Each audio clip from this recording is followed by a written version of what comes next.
Hi, Coach Warren McCarty. I'm here with Grant Ciccarone today. We're talking about his journey through football as a quarterback.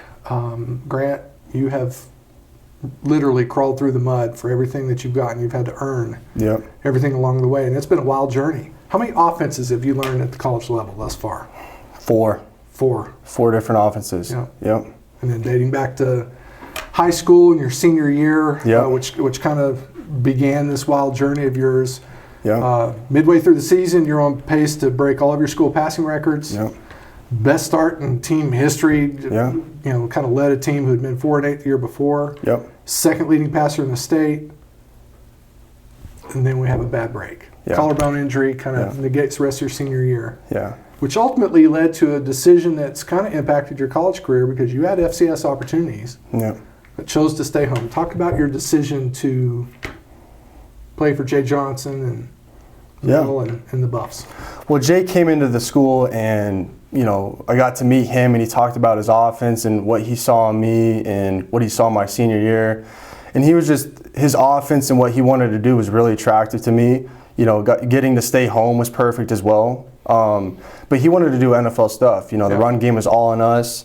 The run checks, all at the line of scrimmage, pass game protection, all that stuff was on us. And when he was introducing that to me, I was like, man, I could run this offense. This would be perfect for me, especially at the collegiate level, you know. Because nowadays, colleges, they want to run RPOs, spread, all that stuff. And the ultimate goal is to get to the NFL. So if I want to do that, to be able to run an NFL offense at the college level, I feel like that would be the best way to showcase my talent and ability. So that's why, ultimately, why we decided to go with Jay and CU over some of these FCS schools, you know. So one of the things that you did that I've always admired, because you rarely see high school quarterbacks do this. You're still in high school. Parker, Colorado at Cherokee Trail High School. And once spring ball started with Jay and Mel Tucker and those guys, you drove all the way to Boulder to catch those early QB install meetings throughout spring ball, and then raced all the way back to get back to your high school classes. Talk about your decision to do that and why you chose to dive all in before you were technically above. Absolutely. So I was playing baseball my junior year, and I was going to play my senior year, but I decided, man, if I'm going to play college ball, it'd be best to get myself mentally prepared and kind of see how they practice and how they operate, especially in the spring when it's less intense and more about installing the offense, especially with the new staff under Tucker and Jay. So I thought it'd be good to get up there, and it was only 3 days a week, Monday, Wednesday, Fridays, get up there, go learn the offense and kind of see how they operate in the QB room and QB meetings, how they install stuff, how they watch film and break it down. I thought that was more valuable than playing baseball at the time. So I did that, and ultimately it helped out in the long run. You know, I got there in that summer running, and I kind of knew the install and I knew what to do, and it helped me when we did player ran practices that summer, or sevens and Andy work and all that stuff. And I also got to see Jay face to face, and he got to see how I interacted on the board and how I learned what he was teaching, you know. So you learn Jay's system, you dive in early as a senior in high school, you've got that whole summer, that fall, and then Mel leaves, takes the Michigan State job, and Jay follows, right? Chance to get back in the Midwest, which is where Jay's roots certainly are at. So then you have to go prove it all over again with Carl Durrell and Danny Langsdorff and Darren Cheverini, kind of learning a new system there with the Buffs. What was different about year two and year one? So year two is different because you had the OC who was a receivers coach. You had Durrell who wanted to run an NFL type of offense. And Langsdorff kind of came from that background as well. And then you had Cheverini who was a Cliff Kingsbury guy at Texas Tech when he was there, and he was all about the air raid. So you're kind of trying to implement two different offensive styles into one. So that was really different. And they kind of created their own concepts. They didn't have as many checks. They still had checks in the run game and all that stuff, but it was tough because there was a lot of contradictions in what they wanted to do. And they had their own guy. They brought in JT Shrout. You know, they had Brendan. They liked him, but just kind of how they wanted to do things was very different, and how they wanted to operate. That said, you excelled the following spring. Yeah. Right? slowly climbing the depth chart and leapfrogging dudes with your performance. And that following spring, after year 2, you're the highest graded quarterback in the room, both on the field and in the classroom in terms of understanding their offense and their system. Yep. But still didn't get that opportunity, right? So ultimately, that leads you to Dodge City Community College, going the JUCO route, where you finally get a chance to be the guy. Yep. But talk to me about the decision to leave CU and where your heart was at and why you felt like it was time for a change. You know, that spring in 2021, I felt like, you know, I ran the offense very well. I did what I needed to do, and I thought I earned myself the right and the opportunity to go and compete that fall camp with them. And they decided, you know, they wanted to stick with their guys, and I wanted to bet on myself. You know, traveling wasn't what I wanted to do. I wanted to play, and I knew I could play at the Power 5 level. So I went Dodge City in the toughest JUCO conference in the country. We played 10 games, and 6 of our 10 games were against top 10 opponents. And I knew if I could go play against some of those dudes, I could showcase my abilities. And ultimately, we wanted to get game film and show what I could do in game, because we had a lot of practice stuff, you know, at the highest level. But doing what I could do in the game is ultimately what I wanted to show. So let's talk about Terry Karg's offense. Terry, of course, is the head coach at Dodge City, had built a powerhouse program at Monroe Junior College, but he himself played quarterback at the pro level in the NFL, NFL Europe, CFL, and Arena League for 9 years before he got and coached at the pro level as well.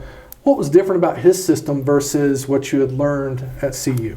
So his system was a lot more spread. It was a spread multiple type system. He ran more RPOs and stuff, but there was still a lot of stuff on us at the line of scrimmage. We set all the protections. We set the run game based off fronts. We did all that similar stuff, and that's really what I liked about it. Is I saw a lot of similarities with his offense and Jay's offense and what he wanted to do.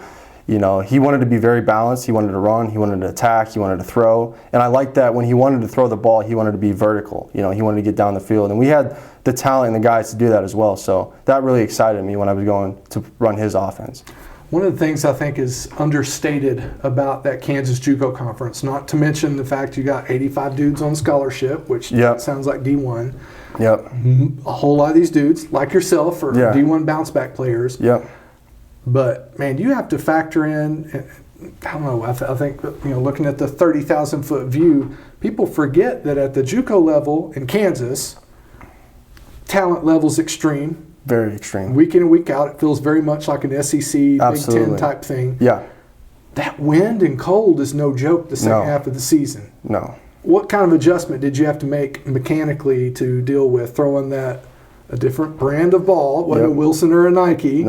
And wind and cold. Talk to me a little bit about that. So mechanically it was huge. So I used to kind of throw like Kirk Cousins, where I was more over the top and kind of leaning. So I had to learn how to cut the ball through the wind. And by doing that, I wanted to create more rotation like this, you know, like Josh Allen, Rodgers, Mahomes, all those guys with the lead arm. So I really worked that, and then I worked my base, you know, kind of staying more grounded to the ground and staying attached and creating a lot of hip rotation. And just, I mean, throwing 5-yard hitch routes was tough in that wind. I mean, it was no joke. It was unbelievable. And then back to your point with the talent, I mean, every win you could get was you celebrated. I mean, it was difficult. Each week was tough, and as you went on through the season, it got tougher and tougher, you know. So you had to be mentally and physically prepared to kind of play those kind of games and opponents that would just get after you week in and week out, you know. So all that good stuff. And then, just continue to work playing. I mean, we were dealing with the cold early in the season. You know, week 3, week 4, we were playing in the cold, you know, in the wind. And so you just had to get used to it. But once you did, it wasn't bad at all. But definitely some mechanical adjustments. So Grant, we've obviously talked about the high level of competition and what that talent looks like in that Kansas JUCO conference, which you're right is the best JUCO conference in the country. Absolutely. Let's take some time and break down some film. There are some plays that you made throughout your year at Dodge City that just were so damn impressive that I want to make sure that our audience and college coaches really get a good understanding of what your preparation was like and the things that you saw on the field. And I think we've got a good one to start with here. So we've got Coffeyville. This is a touchdown on the post, but break this all down. Tell me what you saw and what you were prepared for leading up to this snap. So Coffeyville, their defense, smaller but very athletic and very physical. So what they would do is essentially they would play with 2 linebackers, and their third linebacker would be a cover guy.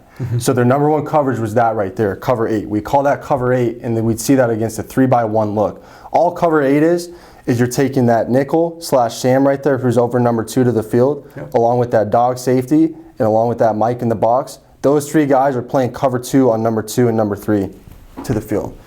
The corners are just playing quarters along with the free safety to the boundary. So hence cover 8. It's just 4 and 2 with a bracket. That's all it is. So we knew we were going to get that here. We were 4th down and about, 14 here? Yep. We knew we had to take a shot and get a first down. This was the first drive of the game. So we talked about it. We took a timeout before this, and we knew that if we went to this formation, they were going to play this. And essentially what we did is we wanted to attack that safety right there, that nickel over number 2, and we wanted to run a post on him. Because he's just manned up there. Corners are manned up on the outside. Yep. He's manned up there. Dog safety, who's the field safety, is manned up on number 3. And then the free safety, what they would do is he would kind of peek number 3 to the field. Yep. And he would kind of work his way over there. So you had to be very wary of that. Corner on the boundary was manned up there. So the thought process here was get my eyes on that free safety, make sure that he freeze him, don't let him rob. Correct. Don't let him come back and make a play on it. I knew that the dig would take away that kind of underneath coverage and then let the post just over the top. Man on man, one-on-one. So we did that, and as we roll the clip here, you kind of see that number 1 Cam, number 2 to the field just beats him. He's in a pedal, he gets underneath, and then the free safety, he works back, and essentially at first he wants to play the dig, he wants to play the in, but then he sees that the post is over top, it's too late for him. Man, let's roll this one more time. This is the ball placement here is a great route. He kept the post skinny, but man, your ball placement here is elite. He kind of hesitates there, and then he's like, oh crap. Man, that is a great. That's who we're attacking, is that boundary safety right there because of that. And that's the reason why we run the basic, the in, just to hold him. Now, if they played quarters, which all quarters is you're going to take the nickel and you're going to move him inside and you're going to play quarters everywhere with your safeties, you have a boundary comeback to beat that. You just run the comeback to the boundary, one-on-one. But that would be our answer. We knew that they were going to give us cover 8, and that's why we did it, and that's why we hit that. So Grant, this next clip is also against Coffeyville, and again, a nationally ranked elite defense. Like you said, really athletic. Very They're athletic. not the biggest defensive unit you face, but certainly one of the most athletic. This is one of my favorite throws. Now, the stat sheet, it's not the 35-yard post for a touchdown, but your footwork here, your ability to keep your eyes downfield, your ability to slide maneuver within the pocket and still deliver a dime on the sideline, a very catchable ball. Under some duress. Yeah. This is one of the plays that, in my mind, is one of your best throws ever. Walk me through what you saw and what the decision was here. Sure. So the play call is all we're doing is we called it hooks. And most teams call it Hank. All we're doing is we're in left double. We got a tight end attached, 2 receivers here, 11 personnel. He's got a curl, OTB at 8. He's got a little out. And he's got a curl. So they have a split safety look, middle open. So our rule here was middle open, we're gonna work the OTB to the curl to the back on a check release swing. Yep. If it was middle close, if he was down and he was rotating to the middle, we'd be working the field here and we'd work the out to the curl. So here, Coffeyville's number 1 pressure was this guy right here. They'd bring that Sam right here, and right here he's a big alert because he's capped by this guy. He's pressed up and he's peeking a little bit. So what I did is, protection-wise, the game plan was to ID him. So I ID'd him, which means the right tackle's got to go out and get him. Then these guys are all handled. Those 5 are handled. This guy's got the back, and then if he came, he would be my hot, right? So if he came and he came, then I just get it to the back right now. So as you roll the clip, you see this guy comes, he comes down, and I start in my drop, back pedal, eyes here, and then I see the pressure, step up, and then Cam does a nice job of adjusting his route from a curl to just working out away with me. So here, you play it, pedal, here he comes. The right tackle's wrong. He's supposed to push out, and he's supposed to take that Sam, but that's all right. That happens. Back checks, and he doesn't get out. That's all right. You just make a play out of it.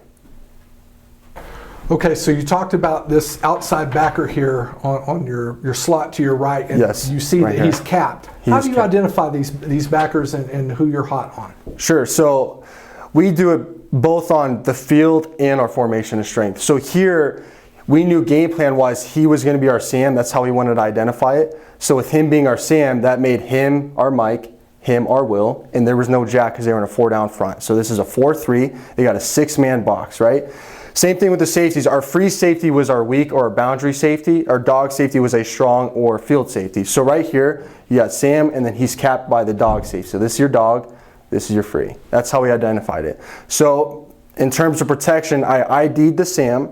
The box was already accounted for. These 4 were accounted for. So this right tackle theoretically should fan out and take the Sam when he comes. So I should be protected there. The back should be here. But I also have to understand that with the back taking him when he comes, I can't get him out in the route. So it's just really working this guy to the OTB. That's really what I'm thinking. It's really OTB 1 to 2.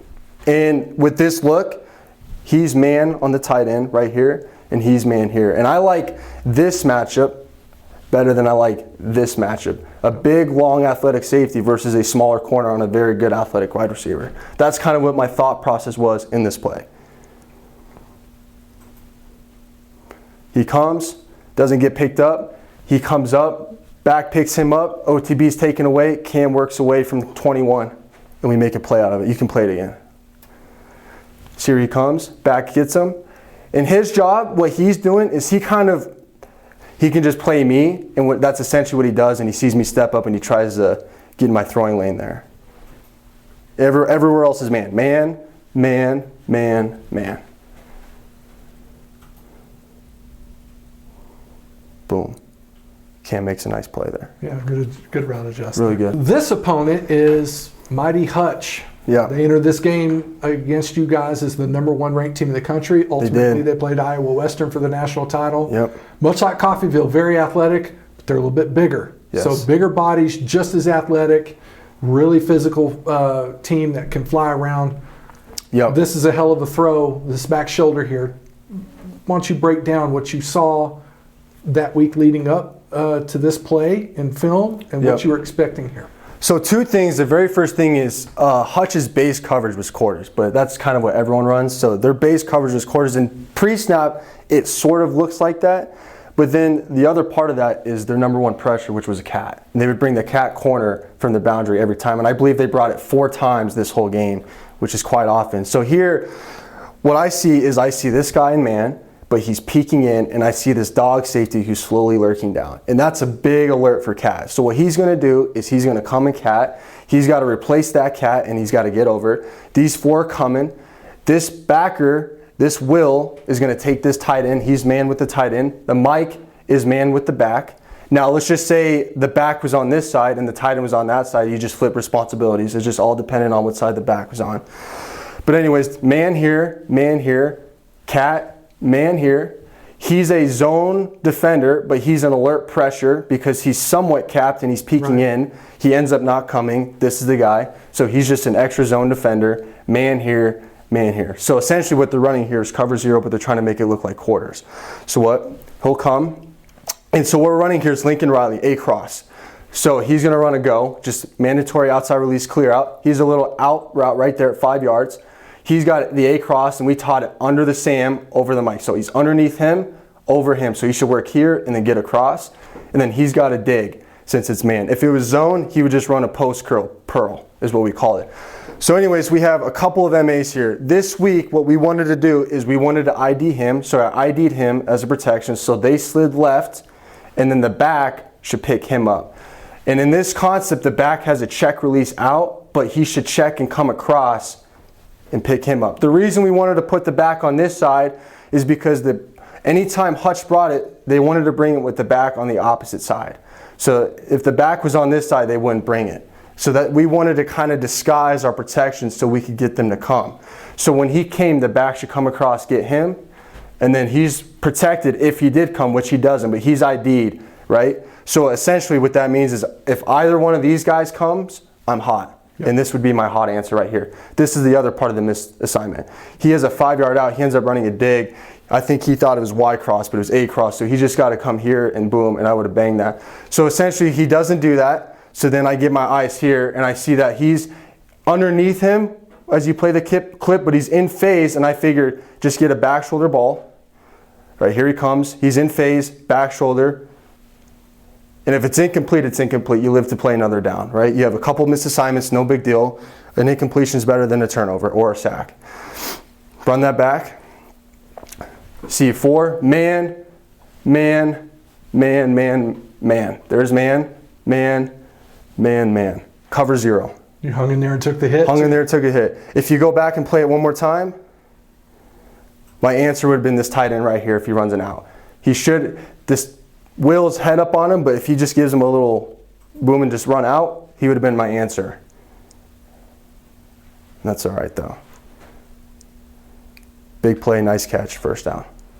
Okay, this next opponent, again, we keep coming back to every week in this conference, is just extreme talent. This is top 10 team, Iowa Central, and this is a play where you use your voice and your brain to audible and get to something else. Yeah. Walk me through step by step how you get to a successful play here. Sure. So Iowa Central, again, smaller defense, more athletic. They were unique because they ran a 3-4. They were the only team that we played that ran a 3-4. They weren't a 4-3 team. And a team that runs a 3-4 is a pressure team. They wanted to pressure the crap out of you.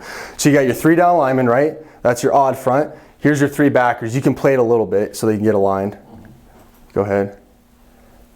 There's your 3 backers. Sam, Mike, Will, Jack, right there. Corner, safety, this is your dog safety, free safety, corner, right? So what we have called right now is hooks, and you know hooks, again, OTB, curl, out, curl, right? Well, they're bringing 3, and along with this backer, they're Jack, they're Mike, and they're Sam. So they're bringing 6, so we're hot. So our solution to that was go quick game and get us into Lee or Ray protection, which is our quick game protection, and the back's gonna stay in. So we're gonna have 5 and then 6 on 6. Should be protected. Good numbers. Right? So I knew that was the case. I changed it. I went dragon. Dragon is just slant, drag, drag, slant. And my thought process was play the field. There's more space. There's more room. And I could beat, with him playing so far off, it's hard for him to have to come down and cover this. I didn't like the slant because he's pressed. If he came down hard and he was off, I'd want the slant. So you just want to attack the off defender with that concept. That's all we're doing. So I believe I went lead protection because the back's here. So they're all sliding left. He's got C-gap responsibility. So the tight end's going to release, and he's basically replacing where the tight end was at. So he should pick up the jack here. So as you play the clip, I use a hard count to show where the pressure's coming from. You can pause it right after they show it. Right there. See? He's coming. He's leaning. He's leaning. And then you can play it again. There they come. Here they come. Replace the ball right there. Touchdown. First drive of the game. And it just shows that sometimes if you can just beat pressure with the ball, it still turns into an explosive play even when you're throwing just a simple arrow route. One more time. Hard count. Lean, lean, lean. There they come. Boom. Touchdown. So, Grant, we've shown some great examples of you really flexing your brain and your ability to throw the football. Yep. But the run game is crucial. Extremely. Not only at the National Football League level, but at the Division I level, being able to operate right here between the temples. Yep. This play is from 4 years ago. It's 2023 as we're filming this. This is from the 2019 season. So your recall here is super impressive to me. But walk us through this play, your decision making, and the thought process that went into how you called this run play. Sure. So this is 12 personnel, and this formation we called it race. So you got your tight end here, another tight end there, 2 receivers, 12 personnel, me, back, 5 linemen, right? We're facing an odd front, so you got your 3 down linemen, then you got a double hanger look. We call this a mint SJ front there.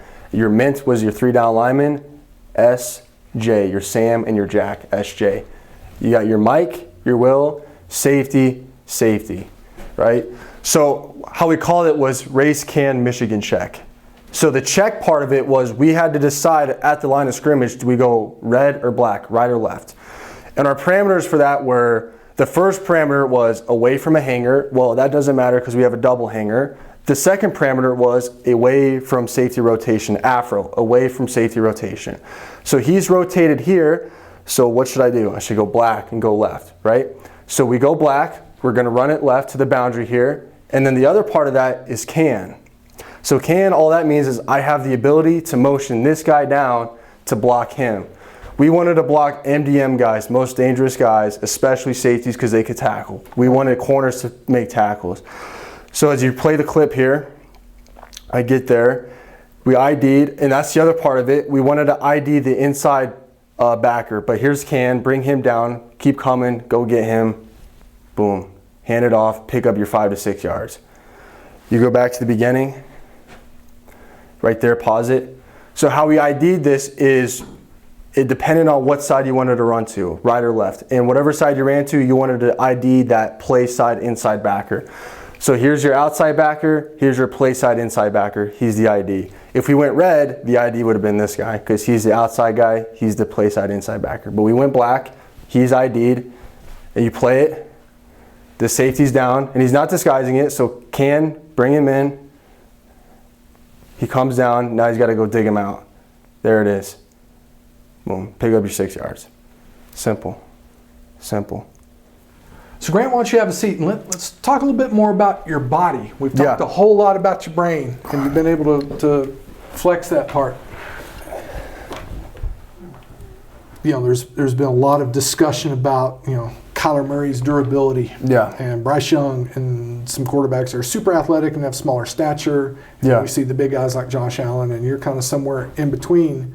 But I think one part of your game that really hasn't, a lot of coaches haven't seen you do because you've done so well with your brain and your feet, delivering the ball and making good decisions at the line of scrimmage, you're actually a hell of an athlete. Yeah. You're consistently running the 4.6s, 6'2" plus, over 220 pounds, hella strong in the weight room. Talk to me a little bit about the kind of weight you're pushing around and how you feel about your speed and athleticism.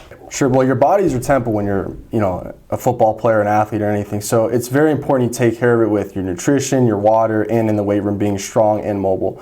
When I was at CU our second year, I mean, I fell in love with what we were doing because it was all about not only strength but mobility and athleticism, being able to jump, run, stretch, and that because all that kind of stuff avoids injuries. It's not just pure strength, right? So right now I'm squatting 4 plates, 405. I'm benching just below 3 plates, so that's the goal, is to get to 3 plates, and I'm power cleaning 2.5, so 250 in that range. I'm trying to get that up to around 275. And then I've been working with a speed coach, been working on my 40, my change of direction, my agility, all that good stuff, so I can continue to show my athleticism both within and outside the pocket, so I can continue to run and, you know, make plays with both my arms and my feet and my brain, whatever I need to do. You know, be a guy with every tool in the toolbox. All right, Grant, I want to get you on the board. I want you to draw up 4 verts, which is a super popular concept in a lot of offenses, but specifically in the air raid tree and family. Yeah. Draw up 4 verts. Talk to me about your read progressions, and let's really dissect that play that a lot of schools are running. Okay, you got it. 4 verts are bread and butter at Dodge City. And it's a bread and butter for a lot of schools for multiple different reasons. One of the reasons being it's good against every coverage. So let's draw this up. We'll draw it out of 11 personnel with an attached tight end, right double, Z, A, X. And our Z was always with our Y. That's just how we did it. And A was always with X. That's how we always drew it. We'll go back there. It's just drawing over front. So you got your tackle and nose in a shade, and 2 backer box. We'll go Mike, Will, Sam is apex, free safety here, corner, because we're going to do quarters, the most basic coverage most teams run nowadays. Dog here, corner there. Now, I draw it up like this because the dog's always going to be a little bit lower than the free based off the fact that his responsibility is tight end here. So he doesn't have to deal with a very athletic guy, or not as athletic. So he can cheat it, and he'll be at about 8 to 12 yards. And this guy's usually 12 to 14 yards. That's how they do it.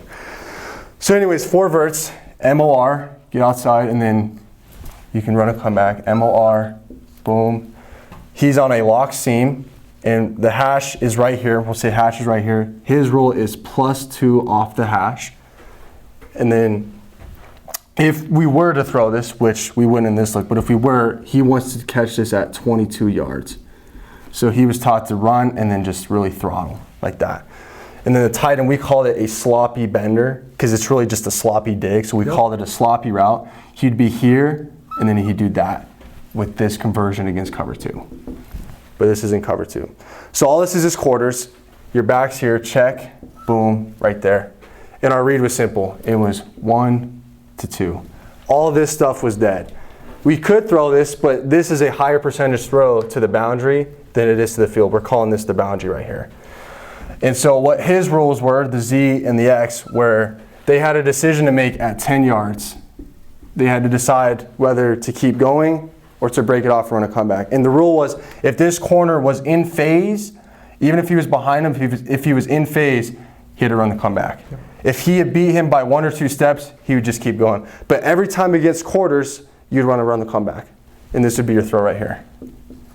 If for some reason your Z doesn't win, your back's right here. That's your answer.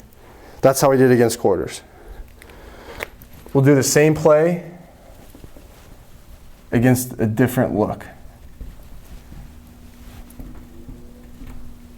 Let's do it against cover 2. Same idea. Corners are going to be a little bit lower. They're cloud. Your dog's going to be a bit deeper and wider. Same with your free, because their rules are deeper than the deepest, wider than the widest. Right there.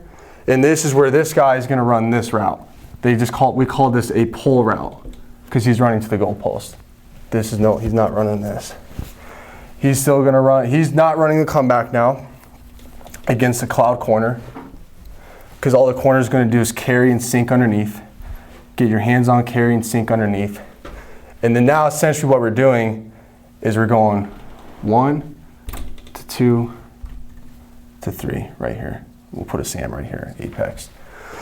So how we would do this is we want to play the tight end here on the pull route, and we would want to get our eyes on him right here. So what he was going to do is he's either going to come and get there and kind of take this route away. If he does that, you throw this. If he does this like he's supposed to do and take this away, then you're right up the middle here. Now the only thing you have to be conscious of when he does this with him here is this backside guy right here. Because when your eyes are here, he's going to cheat and he's not going to get as far here. He's going to probably be more like right here. So you kind of just have to peek this before you throw this in case he gets over here. And if for some reason the dog's here, he works over here, there's your answer. Right there, just the check down. Cover 2. Same play against cover 3. I'll just erase the whole thing. Same play against cover 3. Same formation, same personnel.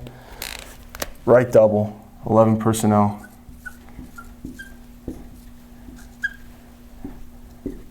We could talk about splits as well. Over front and tackle, nose in the shade, and Mike and Will in the box, Sam apex, free safety. We'll call the free, will be here. Corners are off against in 3. Dog will be coming down a little bit. Boom. Check. Over the ball. Outside release, outside release. Sloppy, conversion, lock seam. And he's really going to sit it right there. So this is cover 3. What's going to happen is boom, deep third, deep third. He's going to roll down, deep third, right? And there's 2 different versions. Cover 3 sky in how we taught it was he's going to roll down outside and play this zone right here, this hook zone, and the Will is going to play here, boom, boom. What the Sam was taught to do here is he was taught to get hands on the A, then work back down. That was his responsibility. Same with the dog. His responsibility is to work here, get hands on Y, then work out. Now if you wanted to go 3 buzz, all you would do is you would flip the Will and the dog's responsibility. The Will would fly out and the dog would come down. And now the Will had to get his hands on the Y and then work there. That's it. But anyways, in terms of progression, we're going 1 to 2 to 3. This is the throw you want though against thirds. He's gone, deep third. He should be gone, he's gone. And then this is your number 2, just in case this corner wants to fall off and play the seam. We call this a lock seam because A, there was no conversion, there was no roll.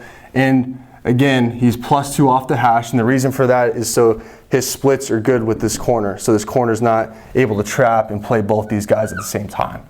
That's why it was important and vital for this guy to outside release it.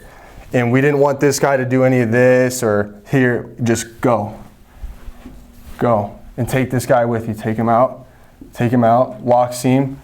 If that doesn't work, because essentially what's going to happen is this free safety is going to have to come play down here. He's going to have to see this. This Mike's going to try to get underneath it. This Will's going to, we'll say the dog's playing out here. This Will's going to have to try to get underneath it. and then boom. If these guys get deep, if they get deep like that, just throw the check down. If they kind of sit here like that and they want to sit around the back and take away the check down, that's your throw. Right there, this window. And we wanted to throw this right down the middle of the box, this being your box. Right down the middle. So this is where he's catching it. That's how we wanted to do it. But that's if this guy, for some reason, gets here and then this corner falls off and takes that away. 9 times out of 10, though, this was the throw. Yep. Very rarely. The only time you threw this ball was against cover 2 when you did that. And this dog was here and he took this away. Four verts against every coverage. Bread and butter. So we just got done talking 4 verts, and then can I take you through another install, Peyton Manning install that we took? We called it Colt because of Peyton Manning. Great against quarters and great against cover 8, which we saw a lot. It's against the 3x1 formation, but it's very simple. That's awesome. Let's see it. Okay. So all Colt is we're in a 3x1 formation, and we're going to do it out of 10 personnel because that's how we did it at Dodge. So here's your X. We're calling this left hash, so this is the boundary. This would be R. R was just the guy that came in that replaced the Y. So this is a receiver. A, Z, me, back. Same thing, we'll do over front and tackle, nose, and Mike's here this time since this is the field and strength. Here's the will. Corner, free safety. And now, this is cover 8. We saw this against Coffeyville. This was the pin play. All we did with pin is, post in, but this is Colt. And so how the dog would line up is he would apex between the tackle and the R, and he'd be at about 8 yards, so he'd be low there. This guy would be our Sam, but in this defense is usually a nickel, so we'll call it an N for nickel. He's going to be slightly outside of the A, then you have your corner. So to better explain cover 8, all it is it's quarters here, quarters here, quarters here, and then these 3 guys are playing cover 2 on these 2 guys. It's a bracket. That's all it is. So this is what Peyton Manning came up with to beat this. So what he did is he said, all right, let's attack this Mike. Let's attack him with a high-low concept. This guy's outside of the A, so all we're going to do is he's going to run a little basic at 10, under at 5, under at 5, under at 5, check, swing. And this is what we're reading right here, the Mike. He's our trigger defender. So we take the snap, and it's just a one quick drop. Eyes are here. If the Mike drops for depth, we throw this, because he already has leverage here. Right. This is your one and only throw. You go 1 to 2. If the Mike pushes for width, this is your throw. Because this guy is playing the back. He is back. He's not going to be a problem for this throw. But again, you want to throw this right down the middle of the box. So you want this ball right there. If they play cover 4, all cover 4 is it's the same exact look.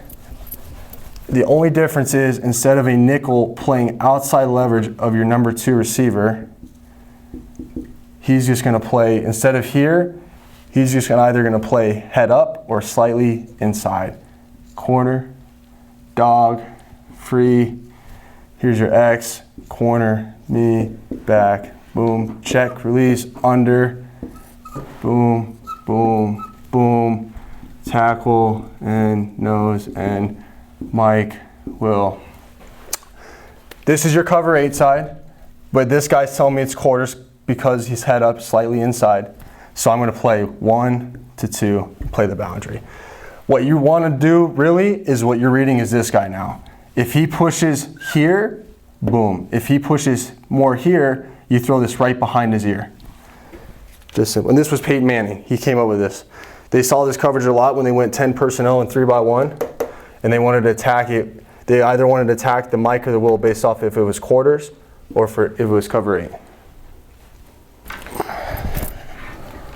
Grant, I got to say, I've been training you for a long time. Every time we get on the board or talk film, I come away even more impressed. Okay? Mm-hmm. The NCAA transfer portal's been frustrating. Yeah, killer. Seeing coaches transition at some programs to simpler and simpler and simpler offenses has probably been a little frustrating for you. I know you have the world at your fingertips with your brain Yep. with your body and your ability to make plays. You're a hell of a leader. I know the sky is the limit for you. Mm-hmm. What do college coaches need to hear from you? What do they need to know is within your heart? As a guy who, this will be his first fall not playing football in, I don't even know, since I was 10, in a very, very long time. It's a frustrating process, and as an intense competitor, I mean, it's going to be tough to see all these other guys playing when you know that you're better than them and you know that you should be given a shot over them. So at this point, just one shot and one guy and one opportunity is all I need. It's all it's going to take, and be the best decision they ever made. They won't regret it. They won't look back and say, man, I wish I would have had this kid for another 4 years. That's the only thing I want to say. Whoever decides that, I'm not even going to say taking a chance on me. Whoever decides they want to invest into me, which they should, you'll be a winner. What is the next step for you? What is your short-term goal in terms of your next home? Yep. And then what after that? What's the next step in your journey? Well, obviously the next step would be just find the next home for the next 2 years, go there, ball out, play well, do what I need to do, and then the ultimate goal is the NFL. I mean, I know I can do it. I believe in myself. I always have believed in myself. And that's the reason I'm at where I'm at today, is because I've never let anyone else tell me what I can or can't do. I always know what I could do, and I've always proved people wrong. I've shown it, and I want to continue to show that with my next home these next few years and then in the NFL. Well, I've coached guys in the NFL, guys who are starters in the CFL, and the XFL, and the USFL. I know you have the brain to do it. I know you have the body to do it. Mm-hmm. I know you've got the skill set to do it. And I really think physically we're just scratching the surface on what you can become. Yeah. The next college football coach that signs you and hands you the keys to their car is going to win the race. Yeah. Because you've put it all together. You've got a huge heart. You've certainly proven your toughness, your resiliency, your ability to recall important information. Yep. You've got all the tools. Like you really do. You have all the tools. I cannot wait to see how this unfolds for you. Thanks for your time today. Thank you. I appreciate it. This is Terry Karg. I'm the head football coach at Dodge City Community College. I want to talk to you about Grant Ciccarone. Grant is one of the best quarterbacks I've coached at the college level. He has outstanding work ethic on the field, the weight room, and with me in the film room. He has a high football IQ. He is laser sharp at the line of scrimmage, and he was able to check us into good plays consistently throughout the course of the 2022 season. Although we didn't ask him to run a lot, Grant is athletic and has good feet.